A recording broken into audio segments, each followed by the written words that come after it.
Hello everyone and welcome back to Accounting by Design. I'm Kendra again, and I hope that you've grabbed your tea and you're ready to sit back and learn a little bit about some accounting topics. The topic today that we're going to discuss is clothing allowance. This is something that I've gotten asked many times over the years, is I have to buy certain clothing for my business, so I should therefore be able to write this off. Not really. CRA's determined that for the most part, whatever you are deciding to wear for your business is your own personal decision, and there's absolutely no business expense that you can write off. Some exceptions to this are, of course, logoed clothing. So if you've got something with your business logo on it, whether that be a t-shirt, a tank top, a hat, a jacket, anything like that, then that's considered advertising and promotion. The reasoning behind it is that CRA doesn't consider that to be something that you're going to be walking about in your normal daily activities. You're really only wearing it when you're at work or you're doing a networking event or something like that. The other thing that is a little bit of a gray area, and you really have to take a look at what your industry is, what you're doing, where your job sites are, and all of that, is some of the safety equipment and industry specific clothing.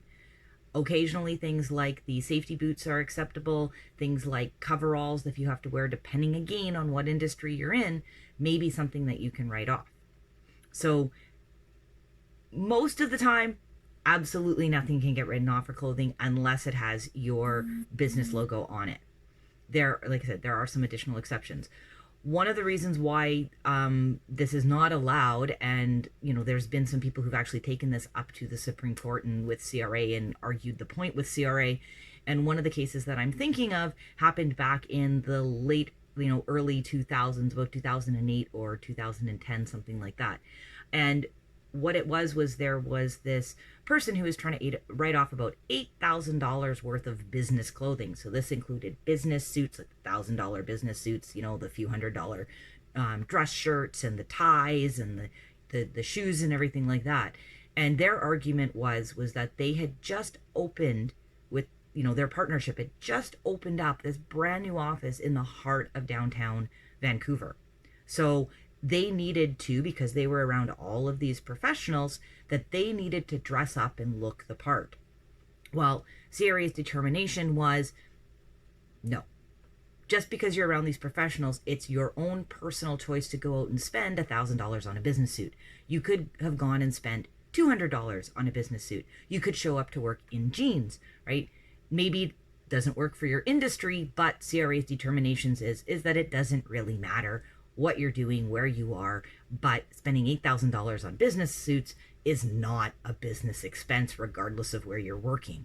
So something to keep in mind when it comes to clothing is that you do have to be very careful with it, and 99% of the time, that unless it has your logo on it, that's like the 1% of the time, you are not going to be able to write off any of your clothing for your business.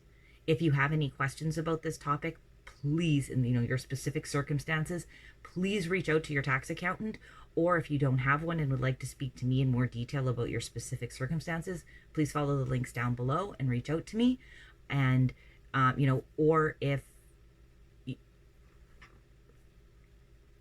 I hope you enjoyed this video, and I hope you've enjoyed this video. I hope that you've enjoyed your tea and your coffee. You learned a little bit more about an accounting topic that is applicable for up here in Canada. Thank you, and have a great day.